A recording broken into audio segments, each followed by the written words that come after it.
السلام علیکم ملګرو د ایران عوامو جشن روان کړی دی چې مونږه په دنیا کې دوه غټ ملکونو ته شکست ورکو مونږه جنگ وګټلو یو ډېر غټ جشن د ایران عوامو روان کړی دی بل طرف ته ډونالد ټرمپ د جنگ بندۍ اعلان کړی دی خو بیا هم ایران په اسرائیل باندې شپږ میزایل وروشتي دي چې هغه ډېر غټ نقصان ورکړی دی بل د ایران میډیا هم ډېر زیات خوشاله ده هغه هم ډېر زبردست خبرونه جاری کړي چې په هغه باندې هم ډیټیل سره خبره کوو نو ډېر ویډیو کې ډېر اهم اپډیټس دي ویډیو خپل هم مکمل وګورئ او مخکې ملګرو سره ضرور شریک کړئ ټول باندې د انډیا نه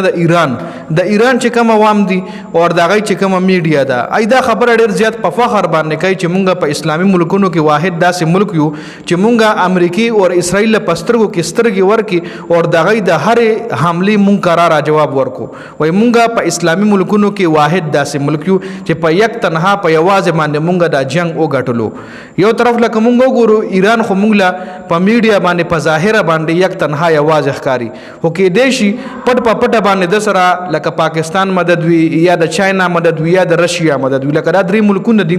یا نور ملکونه وسره کې دیشي پټ په پټه سن اسم راسته کړی وي خو په میډیا باندې او مونږ له همداسې کوګورو نو مونږ له ایران یوازې ښکاری خو کې دیشي چې یوازې نه وي خپل ایران عوامو جشن کړی چې مونږه دوه غټ پاورفل ملکونو لکه امریکا او اسرائیل ته شکست ورکو ایران ویلي چې دا جنگ مونږ ګټل دی او دې جنگ ته ایران جنگ فتح نوم ورکړی دی جی ایران عوام او میډیا دا خبره هم کوي چې مسلمان ملکونو کې ایران واحد داسې ملک دی چې امریکا او اسرائیل نه غبرو نشو او د امریکا او د اسرائیل د هر حمله قراره جواب ورکړی دی نو دا خو بالکل حقیقت خبره ده چې اسرائیل ته هم ښه قراره جوابونه ورکړي او چې کله امریکا په ایران باندې کوم حمله وکړه هغه چې کوم نیوکلیر سایټس هغه ټارګټ کړ نو هغه نه پس ایران ښه کولیام وی چې یا به زه د امریکای اډې ټارګټ کوم او یا چې کوم زموږ سمندري لار ده ابد الله بندوما نو دا